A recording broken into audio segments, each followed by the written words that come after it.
Welcome back mga karibin natin dito po sa ating munting channel Pinas News Review, kung saan re-reviewin po natin ang mga mahalagang balita dito sa Pilipinas. Mga simpleng komento sa mga issue dito sa Pinas. At eto nga mga karibin natin, just in, viral, kumanta na. Grabe matindi dito, kapapasok lang isang congressman, bumwelta na.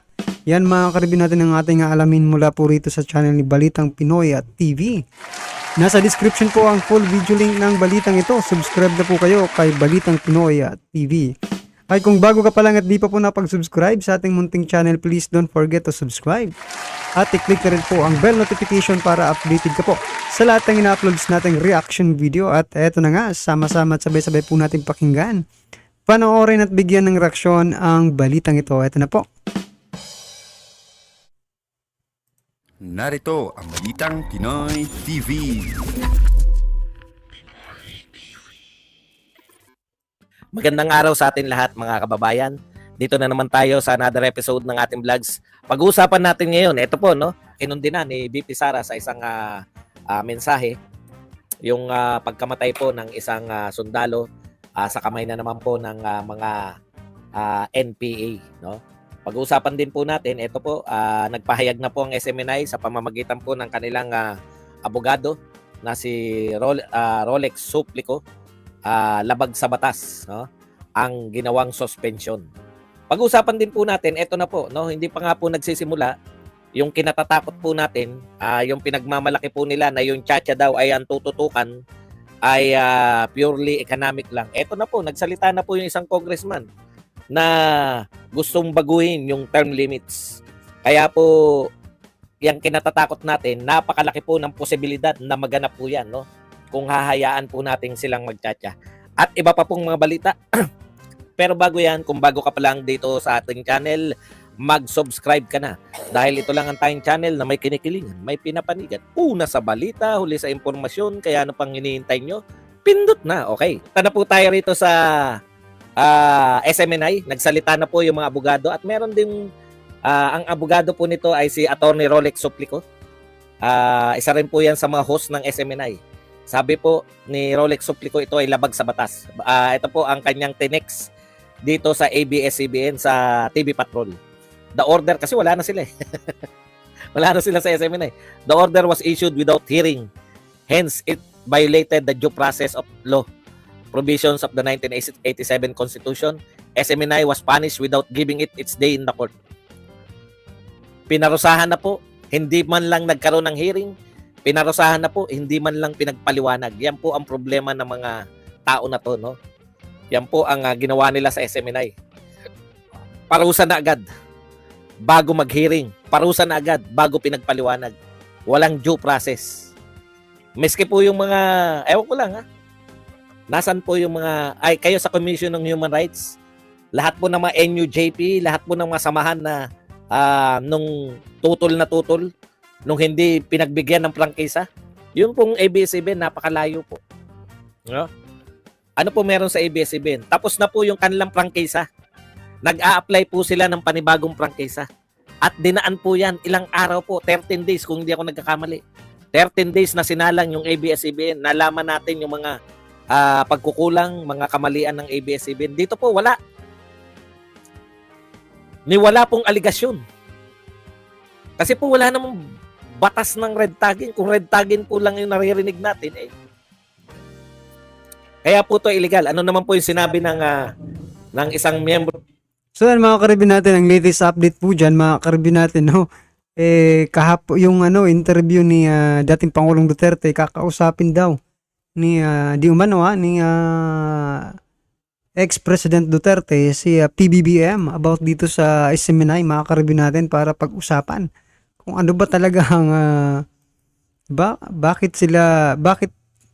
di ba tinatanggalan ng franchise itong SMNI at saka kinansila po yung kanyang programa dito sa SMNI mga karibin natin. So yan sabi kahapon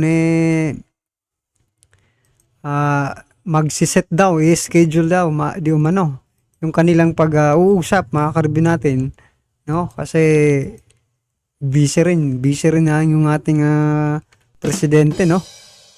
Membro ng PDP Laban, na maganda tong si Attorney Amy Torrefranca Neri. Ha? Ito po ay Secretary General ng PDP Laban. Mukhang ang lumalabas po na magiging oposisyon ngayon. Sana po matuloy, no? Yung binalita po natin kanina. Sana po matuloy na si Pangulong Duterte ay tumakbo sa Kongreso para harapan sila ni Speaker. Ha? Doon po kasi ang labanan eh. Nawala po sa eksena yung Senate President, Senate. Wala pong sinabi ngayon. Parang mga grandstanding lang kayo tapos ang daming matatapang sa Senate, grandstanding lahat. Dehin bukiki kayo lahat sa ginagawa ng congressman. Kontrolado ng House of Representatives ang Kongreso. Walang magawa ang Senado. No? Grabe kayo Senado. Okay. Opo, mas maganda po ang target yun. Kasi pag naging congressman siya, harapan, pwede niya sabihan yung mga congressman. Maganda po. Ako po, sang-ayon po ako na kung tatakbo si PRRD sa Kongreso, una, hindi siya mahirapang mangampanya. Sigurado siyang panalo siya doon sa kanilang distrito. No? O, ikalawa, parang ang labanan po ngayon sa HOR. Ito po sinabi ni Attorney Amy Torrefranca Neri, what happened to the due process in our country? How could an agency impose suspension without asking for the side of media entity? NTC immediately sanctioned SMNI and at the same time issued a show cause order asking why no sanctions should be imposed. It boggles the mind. Ang dami po talaga. Mga matatalinong tao. Kinwestiyon na natin to kahit wala pa tayong naririnig na sinasabi ng mga abogado. Ngayon po, halos lahat ng mga abogado nagsasabi ngayon na ito po ay tahasang paglabag sa konstitusyon ng Pilipinas. Walang hearing, no? Hindi po pinagpaliwanag. Binigyan na kagad ng sanction. Binigyan na kagad ng parusa. The violation of the constitutional right to due process is obvious for all to see. Napaka-obvious po na wala pong due process na naganap dito po sa ginawa nila sa House of Representatives. Kaya talagang matinding labanan to, no? Yung makakapalang mukha sa na kontrolado pati yung mga supposedly independent NTC po, lahat po ng mga komisyon. Hindi po pwedeng diktahan yan, dapat. No? Pero ano nangyayari sa Pilipinas? Kanina lang, sobrang init. Ngayon, Ang nangyayari kasi mga karibin natin, no, parang pag ikinumpas or isang kumpas lang ng House of Representatives, mga karibin natin, kailangan gumalaw ka. Diba? Kailangan may gawin ka. Parang sa panahon din niya kaso nga lang, dito mga karibin natin, House of Representatives. Diba? Pero sa panahon po ni dating Pangulong Duterte, mismo po yung presidente, hindi po yung House of Representatives yung nagkukumpas, di ba? Pag sinabi noon ni ex-President Duterte, mga karibin natin, na gawin po ito, di ba? Linisin nyo yung Manila Bay. Di ba? Nilinis mga karibin natin. Pero dito, iba po yung kinukumpas ng di ba? Against pa nga against pa sa sinasabi ng Pangulo, di ba? Yung House of Representatives. Pero palagi pong nananaig yung House of Representatives, mga karibin. Diba? Kaysa po sa ating Pangulo. Diba? Kasi parang sumasang-ayon na lang po diba? For example na lang po doon sa ICC, diba? Mga karibin, sinabi po ni dating ni PBBM na hindi papapasukin niyang ICC na yan. Okay? Then naglabas po ng statement yung mga resolution, no? ng House of Representatives. Marami yun. 3 ata yung resolution, no? Isa na po doon yung Makabayan Block. Naglabas po sila. Aba, nung in-interview ulit, sinabi ng pag-aaralan na. Diba? Di nasusunod. Mas nasusunod po yung House of Representatives kaysa po sa ating Pangulo. Ayan ay opinion po. Diba? Makakareview natin. Tatungga ko na. Ano nangyayari na sa Pilipinas? Kontrolado na ba lahat? Alam niyo ang masakit? Alam niyo kung ano kinakatwiran ng NTC? Kasi nirekomenda sa amin ng House of Representatives na suspendihin. At dahil yung House of Representatives daw ay nakakita ng violation, kita niyo yung katwiran yan? Nakakita raw yung House of Representatives ng violation. Kaya pinasuspindi sa amin. Kung nakakita sila ng violation, napatunayan nilang may violation, di dapat tinanggalan nila ng prangkisa. Hindi nyo ba naisip yun, NTC? Sila ang karapatan nila, prangkisa. Kayo, day-to-day operation.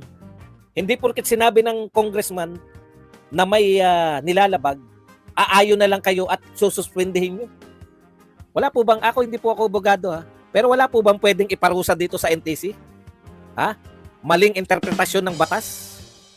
O hindi nila alam? Hindi ko po alam. Bakit walang due process? Pag nilabag po ba ng mga katulad ng NTC ang due process at sama na natin yung MTRCB, wala silang kaparusahan? Wala po bang kaparusahan ng MTRCB at NTC dahil wala silang due process? Yun nga po mga karibin natin na may nagko-comment po no, na sinasabi nila baka itong NTC at saka MTRCB mga karibin natin ay nagkaroon na ng kasunduan mga karibyo. Diba? Yung mga kasunduan nating sinasabi, di ba? Parang ganun po ang nangyayari mga karibin natin, di ba? Yung MTRCB agad-agad pong gumagalaw, di ba? Pero yung mga dapat i-censored na mga content or mga programs, di ba? Continued mga karibin natin, sige. Gaya ng sinasabi ko na nga po, di ba may mga malalas wang, di ba? Malalas wang. Mga napapanood po ng mga kabataan pero hindi naman nila ginaganon, di ba? Dapat yun po ang kanilang suspindihin, di ba? Bakit itong programa ni dating Pangulong Duterte yung kanilang suspindi? May something po ba yaran ba sa inyo? Yan sa palagay nyo po mga karibyo natin ibinulsa na yan mga karibyo. Sa palagay nyo po ba ibinulsa na ng MTRCB at saka NTC? Yung alams na. Anyway mga karibyo natin may tumama na naman. Ito i-insert lang po natin dito sa content natin. May tumama po sa loto, 2. Nako po. Happy New Year sa inyong lahat mga karbi natin. PCSO. Maraming salamat po sa pagpapatama sa mga tumama. Congratulations po. Marami. Ito nga nakakapagtaka mga karbi natin di ba? Baka hindi kaya mabankrupt yung PCSO sa ginagawa dahil sa mga lucky winners mga karbi natin. Kasi sinabi ko nung unang vlogs mga karbi natin na buwan-buwan may tumatama. May nag-comment sabi niya baka weekly. Oo nga, weekly nga may tumatama mga karbi natin. May mga, di ba? Ang naisip ko lang mga karbi natin, hindi kaya ma-bankrupt or di ba? Malugi yung gobyerno natin kung malulugi lang din yung gobyerno, di ba? Baka wala na kayong maitulong doon sa may mga sakit, di ba? Kasi palaging may tumatama mga karibyo natin. Ano po ang inyong masasabi dyan? Ano po ang inyong opinion? Ang iyong opinion mga karibyo natin dyan sa naisingit nating balita, no? Dyan sa loto na yan. Na sinasabi nilang Cindy Kato. Yan mga karibyo natin. Well anyway mga karibyo natin, lahat naman po tayo may kanya-kanyang opinion, di ba? Comment lang po sa baba para at least malaman po ng ating mga kababayan ang inyong pong reaksyon patungkol po dyan, alright? At dito po sa balitang ito, alright? Mga karibyo natin, kung bago ka pa lang at di pa po nakapag-subscribe sa ating munting channel, please don't forget to subscribe at i-click na rin po ang bell notification para updated ka po sa lahat ng ina-uploads nating reaction video at wag din pong kalimutan mag-subscribe kay Balitang Pinoy at TV. Nasa description po ang full video link ng balitang ito. Subscribe na po kayo kay Balitang Pinoy TV. Maraming salamat po.